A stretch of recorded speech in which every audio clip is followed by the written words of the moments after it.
I'm Camilla Westbrook, 31, and for 28 years I played the part they gave me. Dutiful, quiet, always just grateful enough to stay invited. That ended at 7:42 a.m.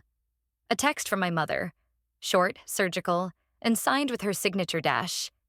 Given recent events, we think it's best if you don't come to Villa Westbrook this summer. No phone call, no conversation, just exile, delivered like a corporate memo. A second text followed from my sister Sloane. It's better this way. For everyone.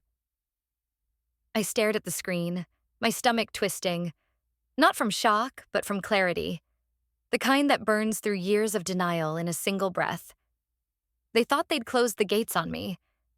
They had no idea I'd already bought the land under their feet.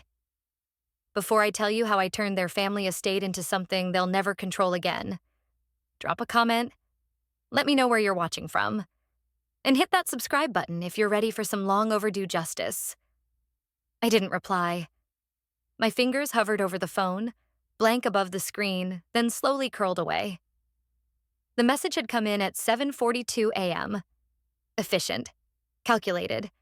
My mother always did love precision. The text itself was cold, clinical, signed only with a single dash. Lillian. As if that would soften the exile. A second message buzzed a moment later. Sloane. Of course, it's better this way. For everyone. I stared at it for a long time, lips pressed together until my jaw ached. There was always something surgical in Sloane's cruelty. No slur, no scream, just a velvet dagger slipped between the ribs. 3 years ago, I exposed Uncle Graham for funneling donations from the Westbrook Children's Fund into 3 shell companies tied to offshore accounts. I had the documentation, the bank transfers, the corporate signatures. And yet they'd said I betrayed them, that I aired private matters, that I humiliated the family. I called it integrity. They called it treason. I reached for the photo frame lying face down on my desk. I hadn't touched it in over a year. The same mahogany frame, ornate and heavy, that once sat on my nightstand as a child. I turned it upright. Villa Westbrook stared back at me. All sunlight and terracotta, cypress-lined walkways, and open-air porches wrapped in white lattice. The image looked like a lie now.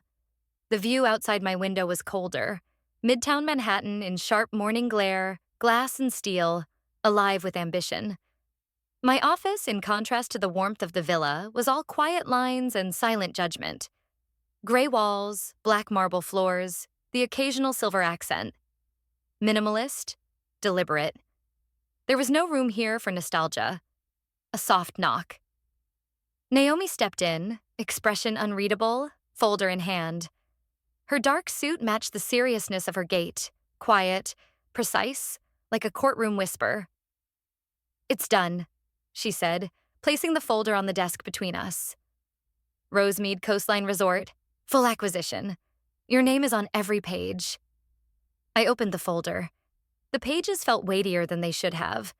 There it was, in black ink and embossed seals, my signature next to the resort's, and with it, Villa Westbrook, absorbed quietly under Rosemead's expanding hospitality holdings. They'd never seen it coming. They had pushed me out of their gates, not knowing I'd bought the lock, the land, and the security system. I flipped the folder shut and slid it aside. Naomi hesitated. Do you want to send the notifications now? I shook my head once. Number, let them find out at the gates. She nodded. No questions. That was the thing I liked most about Naomi. She didn't need theatrics. She didn't ask why I was doing it this way. She understood this wasn't about revenge. This was about design, about balance. Not cruelty, consequence. My eyes drifted again to the photo of Villa Westbrook. I stared long enough to feel the muscles behind my eyes begin to tighten. In the picture, Uncle Graham stood in the far right corner, wine glass raised, smiling. That night had been the fund's annual gala. 3 weeks later, I'd uncovered the wire transfers. They'd called me ungrateful, said I didn't understand how things worked in families, that secrets kept the peace. But what about justice? What about the children whose scholarships disappeared?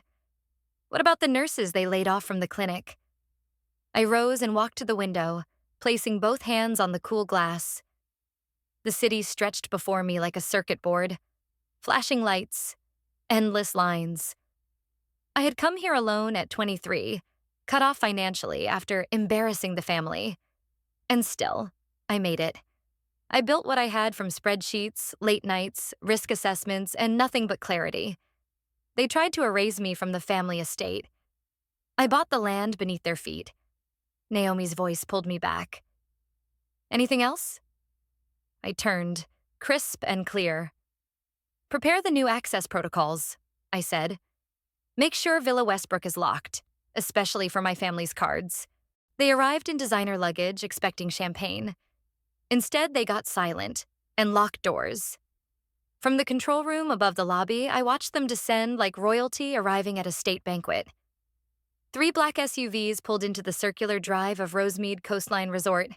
Their doors opened with a practiced elegance, like everything else in my family, as if they still believed the world bent to the name Westbrook. Naomi stood at the front desk, composed in a pale slate suit, tablet in hand. She barely looked up as the entourage approached. Her voice was calm, her posture impeccably upright. To the untrained eye, it was just a minor delay at check-in, but I knew better. The glass wall in front of me offered a one-way view of the marble lobby below. I sipped my tea, letting the jasmine settle on my tongue as I watched the show unfold. Lillian led the pack, a cream shawl draped over her shoulders, her heels clacking with irritation. Charles followed, muttering about valet incompetence. Sloane flanked them in a sundress too bright for someone with such a dim soul. Beside her, Tanner scrolled on his phone like he could text his way out of discomfort. And then came Graham, my uncle, my family's sanctified criminal. He adjusted his cufflinks before stepping inside like he still believed himself untouchable. At the desk, Naomi didn't blink. "I'm sorry," she said smoothly. "Your reservation appears to be under restricted status. You'll need to wait for clarification from the new ownership." Lillian's brows pinched. "That's absurd. We own Villa Westbrook." Naomi offered a gentle nod. "Ownership records have recently changed. I'm not authorized to disclose the name, but you'll be informed shortly." Graham leaned forward, his voice silked with menace. "We've come here every summer for decades. You think a clerical mix-up is going to stop us?" Naomi gave no ground.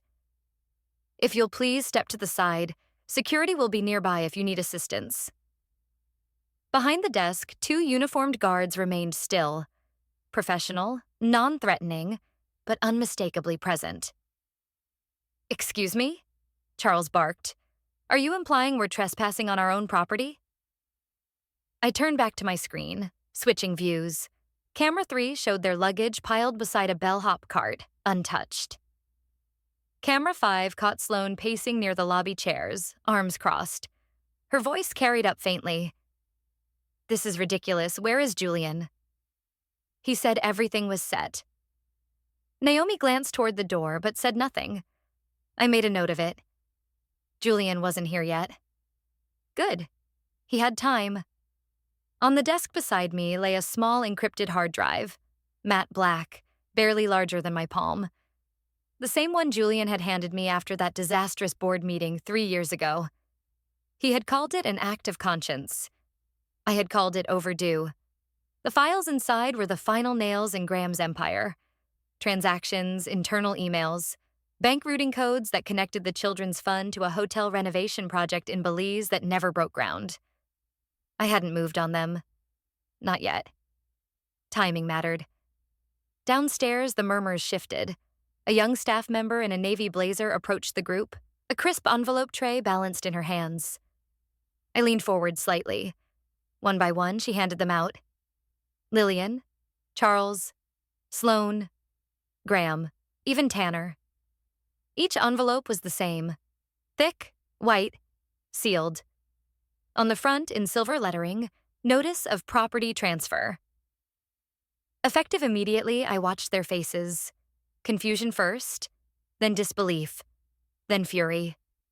Graham tore his open, mouth tightening as he read. Lillian glanced around as if the walls had betrayed her. Sloane's voice rose, not yelling, just sharp, clipped, brittle. Who the hell owns this place? I stood slowly, smoothing my blazer. The camera caught the moment I stepped away from the window, leaving my tea unfinished. Below, the grand staircase curved like a question mark through the air. I walked toward it, heels measured against the wood. And I smiled. Looking for someone? I asked as I descended the marble staircase. They all turned, and froze. Their faces, mid-motion, caught in a tableau of disbelief. Lillian's jaw slackened. Sloane's hands tightened around her designer clutch.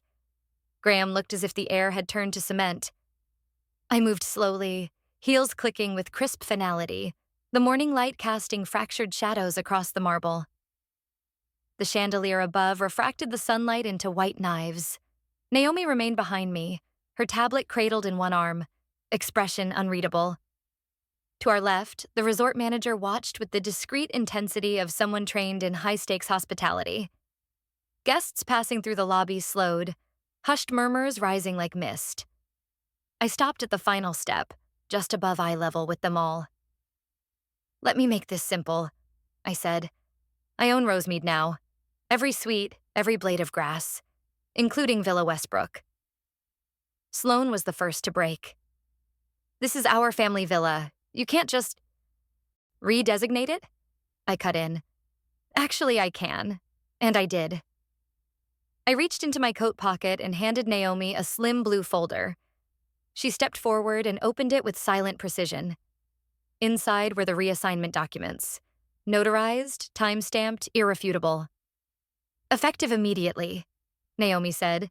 "Villa Westbrook has been reclassified as a children's recovery retreat in partnership with the Hopewell Foundation." I let the words hang. Graham's lips moved, but no sound came. Lillian's face blanched. "You remember the Hopewell Foundation, don't you?" I asked. "The one Uncle Graham diverted $4.7 million from under the guise of overseas construction?" Charles recovered enough to try corporate speak. "Camilla, this isn't the forum. If you wanted to negotiate, you should have—" "There are no negotiations," I said flatly. "Just consequences." Behind me, the faint sound of small footsteps approached. A child emerged from the hallway. Thin frame, oversized sweater, her IV line wheeled quietly beside her by a nurse. She stopped near the window, gazing up at the sun. Maya. I watched my family turn to look at her. For the first time, none of them spoke. "Her name is Maya," I said softly. "She's 8, stage 2 leukemia. Her family couldn't afford a private facility. Now they don't have to." Sloane looked away. Naomi raised her voice, neutral and clear. "For future access to any part of Rosemead, all guests will be required to pass background checks. Ownership rights have been updated with federal transparency clauses. There will be no exceptions." Graham's color drained. Charles opened his mouth, then closed it. Naomi's phone buzzed. She glanced down, then handed it to me. "FBI confirmed. They're at the front gate." I turned to Graham. "They'd like a word about the missing $4.7 million. He took a step back, one hand gripping the edge of the lobby's check-in counter. Sweat broke along his collar. The weight of 1,000 boardroom lies finally anchoring him in place. And then I said it. Softly, but it cut through the lobby like a scalpel. "Don't bother running. I own all the exits." My mother once said Villa Westbrook was sacred. I agree. Sacred spaces deserve better than secrets and silence. The morning sun stretched across the terracotta tiles, bathing the front lawn in soft gold. I stood at the edge of what used to be the formal rose garden, now cleared of marble statues and trimmed hedges. In their place, contractors worked carefully, staking out sections for a playground, a sensory path, and a shaded pergola where children could sit and feel safe. I watched the soil turn, dark and alive again. Years ago, I planted a rose bush here. Just one. I was 9, knees dirty, fingers pricked from thorns, and proud. My mother had it dug out the following week and replaced with polished marble. "Too messy," she'd said. This place is curated. Now that same soil would grow something real, something that breathed. Naomi approached, clipboard in hand, hair pinned back, eyes scanning the site with clinical precision. Therapeutic beds arrived this afternoon. Occupational therapy teams scheduled for walkthrough at 2. Legal teams sent final confirmation. Lease is airtight. I nodded once. Good. Behind us, Villa Westbrook's main doors stood wide open, revealing bare walls and fresh paint. Soft greens and gentle creams. The interior was no longer a museum of entitlement. It was becoming a refuge.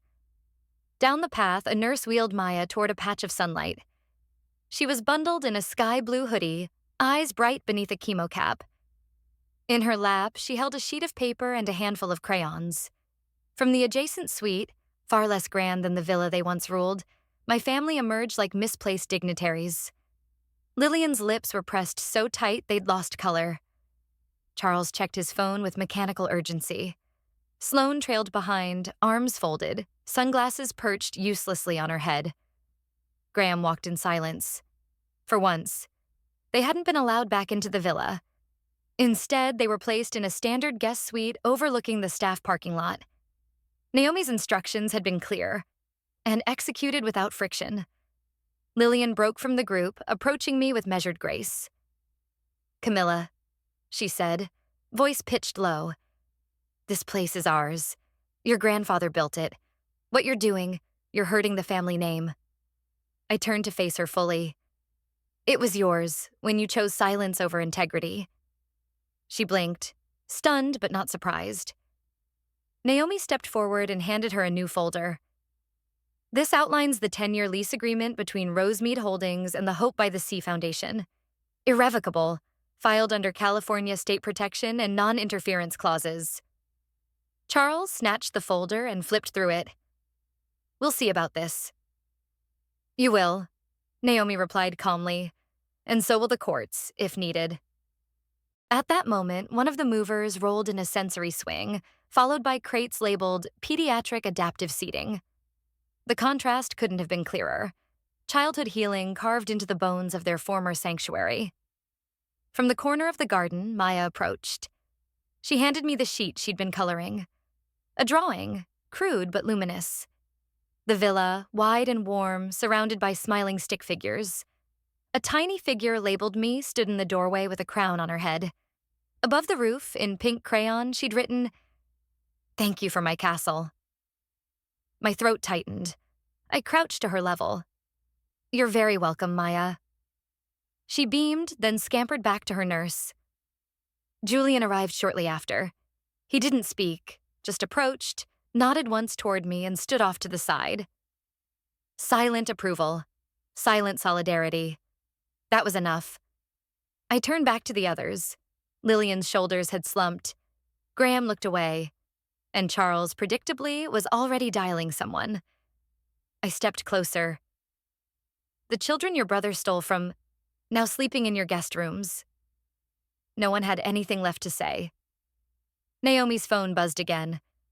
She read the screen, then looked at me. "They've refused to pay their suite invoice. Again." I didn't hesitate. "Triple the rate, and donate every cent to pediatric oncology." When they cast me out, they never imagined they'd one day pay rent. To me. From the command center overlooking the eastern wing, I watched the screen flicker between camera feeds and revenue reports. The air was crisp with scentless HVAC flow and Naomi's usual cold brew. Rosemead had shifted from a sanctuary of the elite to a fortress of exacting justice. Quietly, irrevocably. "They've posted again," Naomi said, not looking up from her laptop. I turned slightly, enough to see the flat screen flicker to Sloane's face. She'd positioned herself by a sunlit window, artful backlight, tears smudging her mascara, whispering into the camera. "We're victims of corporate cruelty. My sister evicted us from our generational home. This is what happens when money corrupts blood." The comments poured in fast, a mix of sycophants and skeptics, but Naomi muted it after 3 seconds. "Any statement?" she asked. I shook my head. "Not yet." Let the facade crack on its own. Meanwhile, the suite they'd been assigned looked increasingly like an exile camp.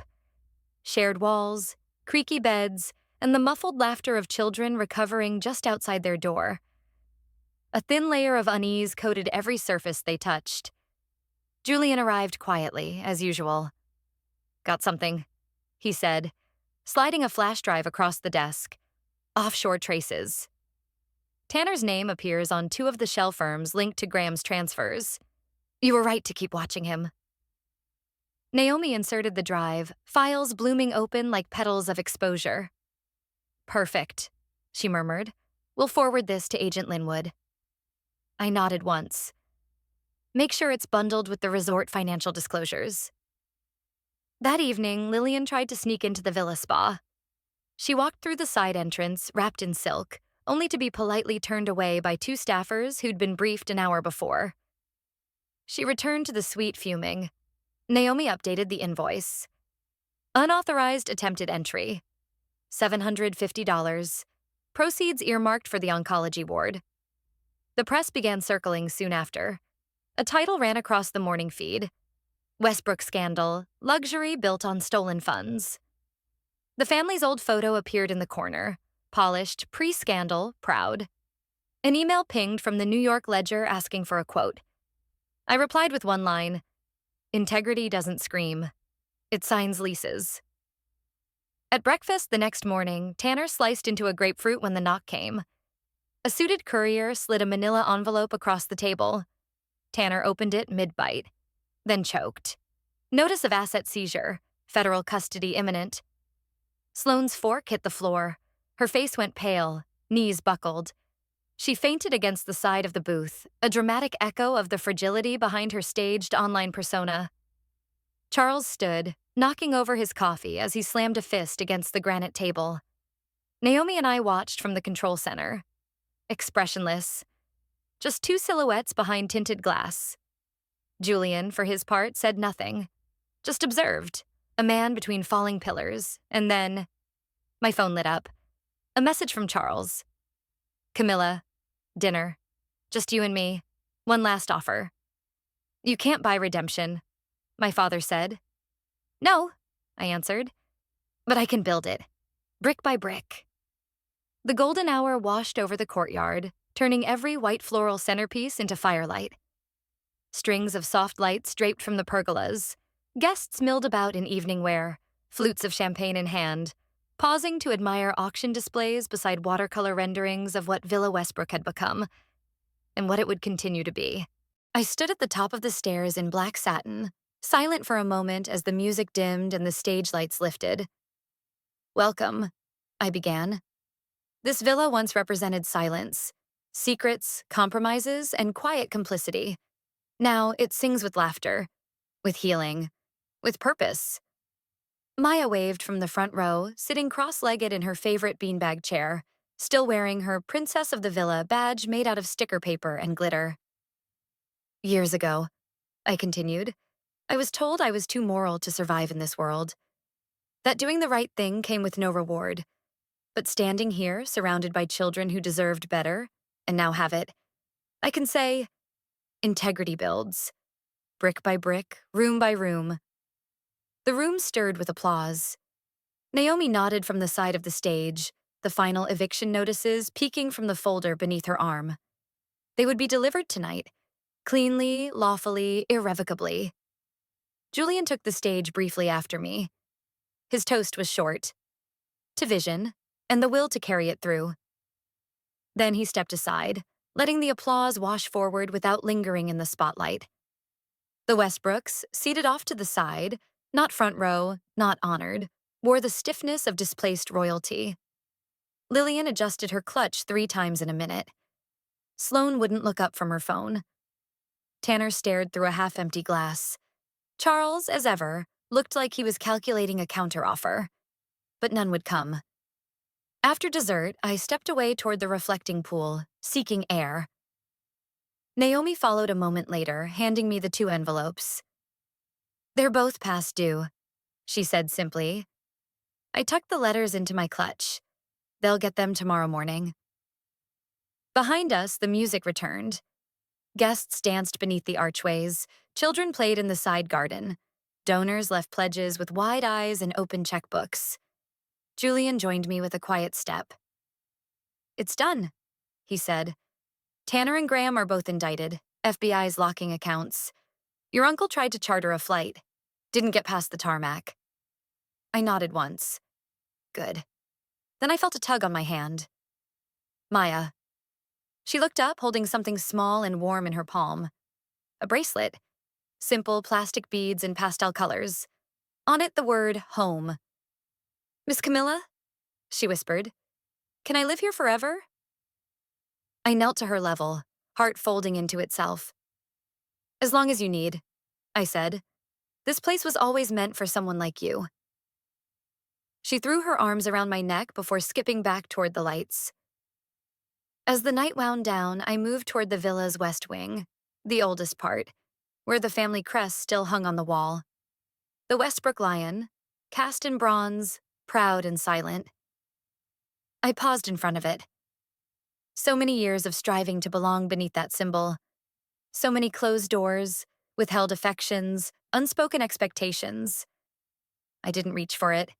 I didn't need to. I turned and walked past it without looking back.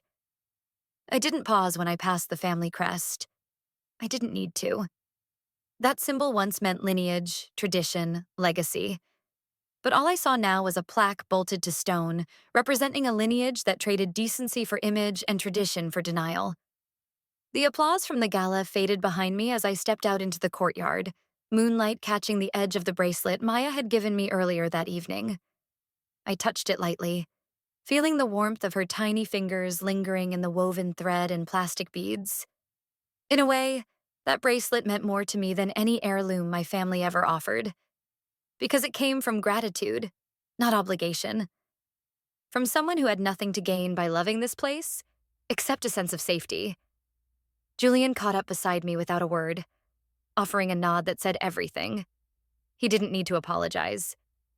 He had chosen his side quietly but decisively years ago, and now that loyalty stood stronger than bloodlines. I booked them a car back to the airport. Naomi said softly behind me, holding a slim envelope. Charles didn't speak during the ride home, just stared out the window. I nodded. There was nothing left to say to him. Earlier that evening, he had waited outside the green room after my speech, still wearing that tired blazer, still clutching some vague hope in the form of a handshake. I had let him speak. His voice wavered, not from remorse, but from discomfort. Maybe we went too far. Maybe we judged too quickly. I had looked at him calmly. You didn't go too far. You went exactly where you thought you could get away with. He didn't argue. I didn't need vengeance. I needed integrity to mean something again. So I gave the same thing to each of them that they once gave me. Distance. Now, Villa Westbrook hummed with the sound of children's laughter from the new therapy wing. The rose garden had bloomed, wild and unstructured, reclaiming the soil my mother once sterilized for aesthetic perfection. This time, no one pulled them out. The irony didn't hurt anymore. In fact, it felt like healing. The night air was cool against my skin as I stood by the balcony, watching Maya chase bubbles in the light of the garden lanterns. She paused, looked up at me, and shouted, "Miss Camilla, can we do movie night again tomorrow?" I smiled. "You bet we can." She twirled like a dancer and ran back toward the other children. I lingered for a moment, committing the scene to memory. The garden lights, the gentle noise, the sense of rightness. For years, they told me I was too rigid, too moral, too cold. Turns out morality makes excellent foundation. I didn't need a family crest. I had this place, and the lives it now held, as proof that I had done something real. Something permanent. Something that couldn't be revoked. In a world that often rewards silence and punishes truth, she chose to speak. And then to build. Not with rage, but with resolve. Her victory was not measured in applause, but in the quiet transformation of a place once drenched in secrets into a sanctuary of second chances. Justice rarely arrives in the moment we need it. But when it comes, it doesn't just restore balance, it reshapes the future. Because no inheritance, no name, no lie can outlast a legacy built on truth. And that's how it happened. From the girl they thought was disposable, to the woman who now holds the keys to every door they once slammed in my face. This wasn't about revenge. Not really.